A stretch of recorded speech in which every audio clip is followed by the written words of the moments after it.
All praises due to the Most High, family.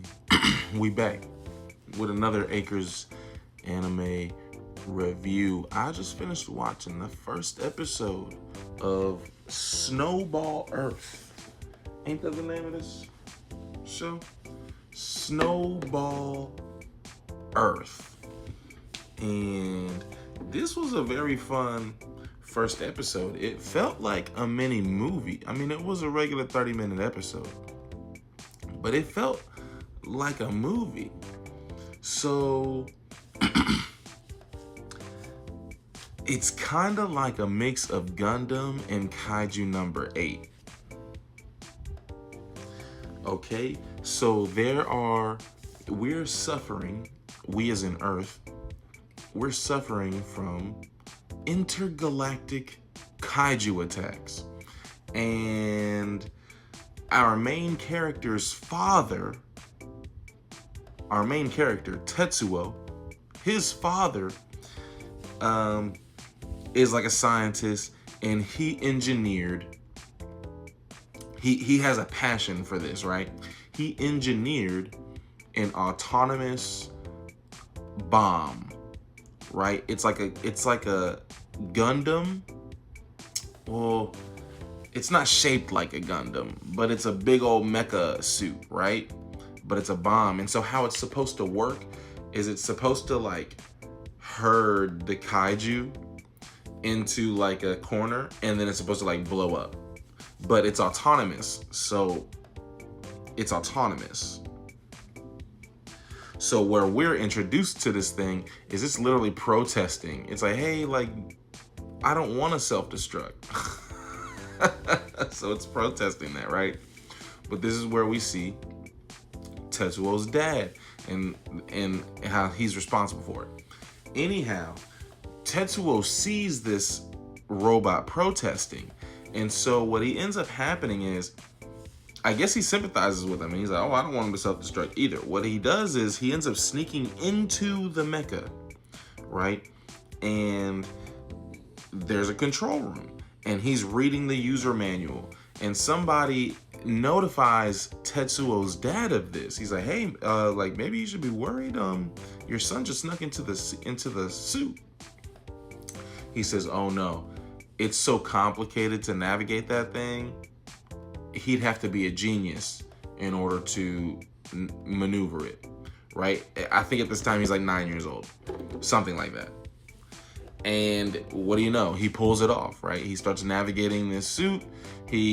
And over a few years, maybe he's a little bit younger than 9 years old. Maybe he's like 6, 7, 8.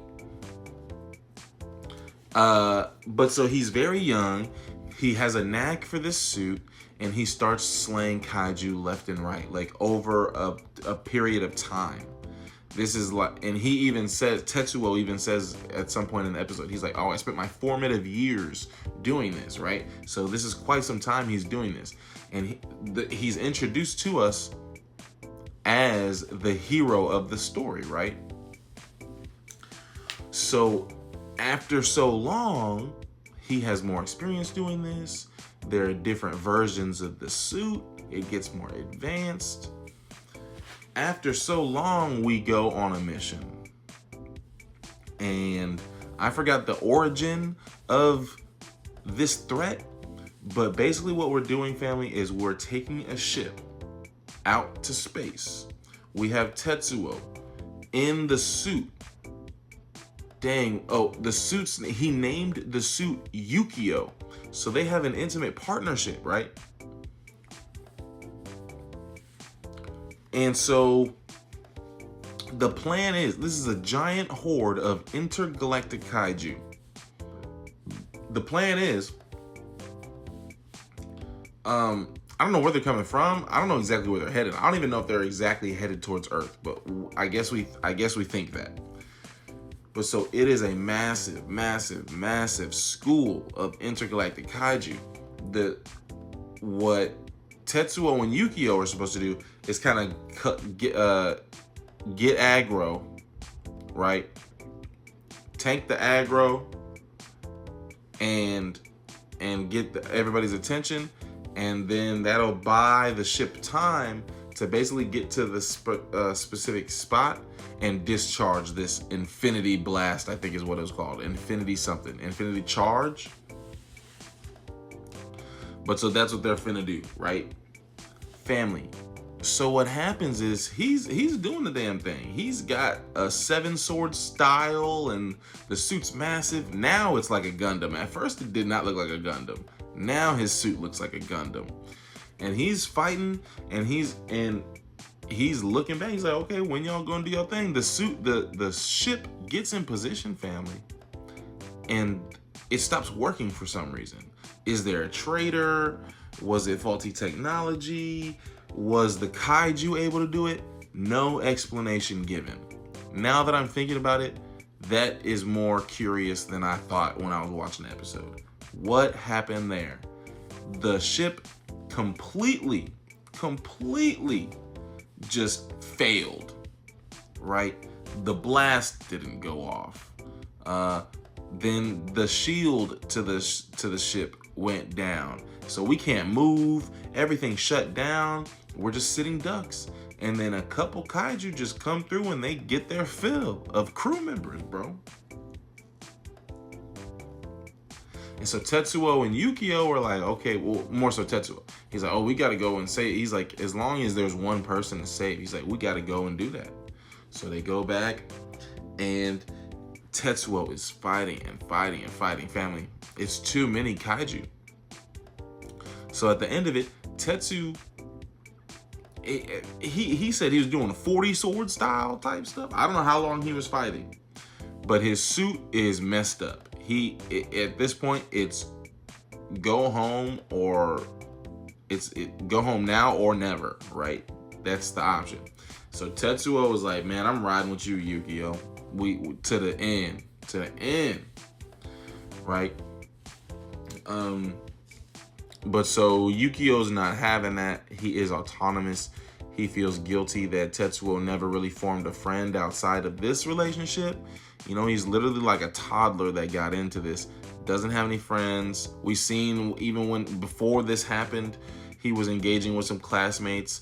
He's an awkward child. He doesn't do well with social interaction. So Yukio forcefully ejects Tetsuo's cockpit, right? And sends him home. Now, I don't know where we were in space or how long we were fighting or how long it took to get there to prep for the fight. By the time that Tetsuo gets home, though, he mentions that he had been gone for 10 years. Since he said he had been gone from Earth for 10 years. And so he's low-key kind of imagining this giant, big, great welcome, because when he left, he's the hero of the planet, right? So he's like, ooh, this might be a big old welcome party. Family, nah, man. Like you seen the title of this episode or the show, man. It's Snowball Earth. So by the time he gets back, it's a complete icicle wasteland, family. It don't even look like Earth anymore. It looks uninhabitable. Everything's cold and frozen. We don't see anybody. So, but I'm sure there's still kaiju. I have no idea, family. Like all that set up, I feel like that's not the world we're in anymore. It's like Dr. Stone. It's like, hey, we're gonna introduce you to this world, and then like completely just, it's a different world now. Like, dang, bro, why'd you set all that up? Anyhow, I'm excited though. That was a cool first episode. Again, it felt like a movie. The art is cool. Dang, are we gonna get Yukio 0.2 or 2.0? I don't know. All praise is due to the Most High, family. Peace and love.